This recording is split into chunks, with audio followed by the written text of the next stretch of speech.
n'a jamais montré son vrai visage. Et pourtant, pendant plus d'1 an, il a tenu tout un pays en haleine.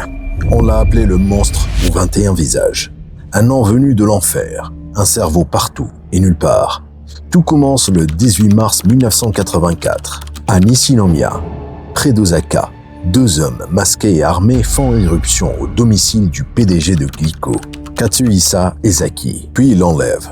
Les ravisseurs exigent une rançon, 1 milliard de yens et 100 kilos d'or. Ezaki est séquestré dans un entrepôt désaffecté à Ibaraki. Il est nourri de jus et de crackers. Mais 3 jours plus tard, il s'échappe.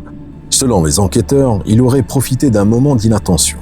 Ou bien les ravisseurs l'auraient laissé filer. Mais ce n'est que le début. 2 semaines plus tard, un incendie criminel détruit des installations de Glico.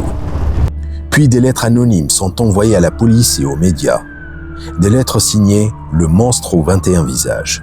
Le temps est glacial, moqueur, méprisant. Nous avons mis du cyanure dans les bonbons. Bon appétit. Glico retire plus de 160 000 produits. Les magasins se vident, le peuple a peur. L'entreprise perd l'équivalent de plusieurs millions d'euros. Mais le monstre n'en reste pas là. Il s'attaque ensuite à Morinaga, célèbre fabricant de chocolat et biscuits. Et cette fois, le poison est réel. Des bonbons contaminés au cyanure sont retrouvés dans les rayons. Sur l'emballage, une étiquette ajoutée à la main. Attention, poison signé le monstre aux 21 visages.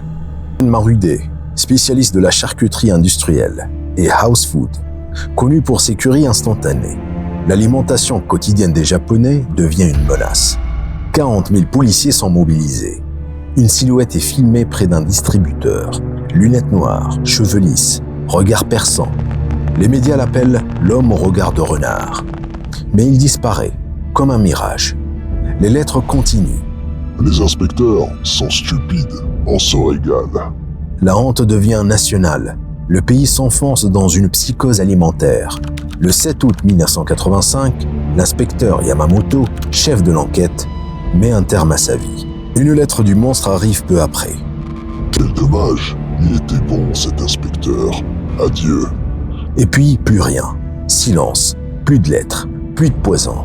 Le monstre disparaît. Aucun suspect. Aucune revendication claire. Pas de rançon perçue. Pas de visage arrêté. Un seul grand vide. Une guerre menée sans balles. Juste avec la peur et des mots. Plus tranchant que des lames. Aujourd'hui encore au Japon, le nom du monstre aux 21 visages hante les consciences. Non pas pour ce qu'il a volé, mais pour ce qu'il a détruit. La confiance. Car le plus grand crime n'est pas toujours de tuer, c'est de faire trembler. Même les gestes les plus simples. Donner un bonbon à son enfant, acheter une boîte de curry, mordre dans une douceur. Et dans ce crime-là, le monstre a gagné.